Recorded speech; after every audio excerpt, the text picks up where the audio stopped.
오늘 소개할 드라마는 ENA에 취하는 로맨스 3화와 4화 몰아보기입니다. 감정을 숨기는 강한 영업왕 채용주와 타인의 감정을 민감하게 느끼는 엠패스 윤민주가 어떻게 서로에게 끌리게 되는지 함께 살펴보겠습니다.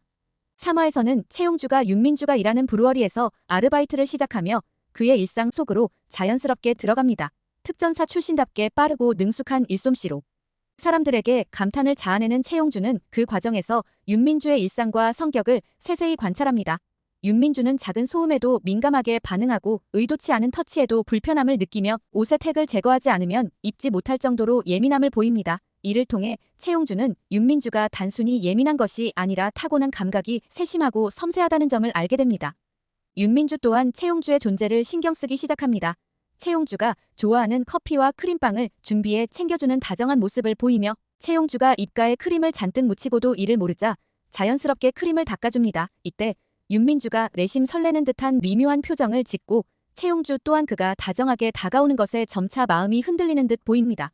채용주는 머리카락이 흐트러지자 윤민주가 조심스럽게 머리끈을 건네고 직접 머리를 묶어주는 장면에서 처음으로 윤민주의 손길에 당황하며 가슴이 두근거리는 감정을 느끼기 시작합니다. 이 과정에서 둘 사이에 서서히 설렘이 피어나며 미묘한 긴장감이 감돕니다. 그러나 윤민주는 채용주와의 관계에 혼란을 느끼고 자신을 제어하기 위해 거리를 두기로 결심합니다. 채용주를 자신의 생활에서 멀어지게 하려 하지만 이에 굴하지 않는 채용주는 윤민주의 시선을 끌기 위해 그가 운영하는 펍에서 10,000cc의 맥주를 주문해 모두 마셔버리며 눈길을 끕니다. 그 모습에 윤민주는 다시 채용주와 마주하게 되고 두 사람은 이 계기로 속마음을 터놓으며 서로의 진심을 조금 더 이해하게 됩니다. 윤민주는 과거의 상처를 채용주에게 고백하고 채용주는 그런 윤민주에게 다정하게 위로하며 둘 사이가 조금씩 가까워집니다. 4화에서는 마침내 채용주의 진심이 윤민주에게 닿습니다. 윤민주는 지상주류와의 계약을 피하려 했지만 마을의 맥주 축제에서 예기치 않게 발생한 위기를 해결하는 채용주의 모습을 보며 그녀의 진정성에 감동하게 됩니다. 발주 실수로 인해 축제에 필요한 맥주가 부족해지자 채용주는 도매협회장과 인맥을 동원해 맥주를 긴급 수송하며 상황을 해결합니다. 이 과정에서 채용주는 얼마나 책임감 있고 신뢰할 수 있는 사람인지를 윤민주에게 보여주며 결국 윤민주는 채용주와의 계약을 결심하게 됩니다. 한편 방아름은 채용주가 윤민주와 계약을 맺으려는 이유가 부산 지점을 지키기 위해서라는 점을 이용해 그를 방해하려 합니다. 하지만 윤민주는 채용주의 진심을 이해하며 그의 제안을 받아들이게 되죠. 방아름의 계획은 실패로 돌아가고 씁쓸해하는 그녀는 우연히 만난 오찬이가 만들어준 따뜻한 토스트의 위로를 받으며 그에게 점점 마음이 기울기 시작합니다. 회식 자리에서 오찬이가 다트와 팔씨름을 잘한다는 사실을 알게 된 방아름은 그의 반전 매력에 더 끌리며 둘 사이에는 로맨스의 기운이 감돌기 시작합니다. 이제 채용주와 윤민주는 새로운 맥주 개발을 위한 TF팀을 결성하며 본격적으로 함께 일하게 됩니다.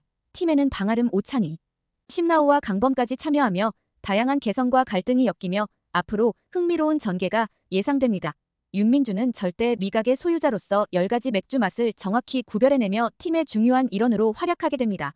채용주는 윤민주를 단순한 계약 상대로 보는 것이 아니라 그의 예민함을 특별한 재능으로 인정하며 진심으로 다가갑니다. 윤민주는 채용주가 자신의 예민함을 이해하고 존중해주는 모습을 보며 감정적으로 흔들리기 시작합니다. 그리고 마침내 채용주를 향해 뛰는 자신의 심장이 사랑임을 깨닫게 되며 둘 사이의 로맨스가 본격적으로 시작됩니다. 이상 ENA에 취하는 로맨스 3화와 4화 몰아보기였습니다. 서로 다른 성격과 상처를 지닌 두 주인공이 서로에게 다가가고 사랑을 키워나가는 과정이 앞으로 어떻게 펼쳐질지 기대됩니다. 매주 월요일과 화요일 ENA에서 확인해보세요. 시청해주셔서 감사합니다.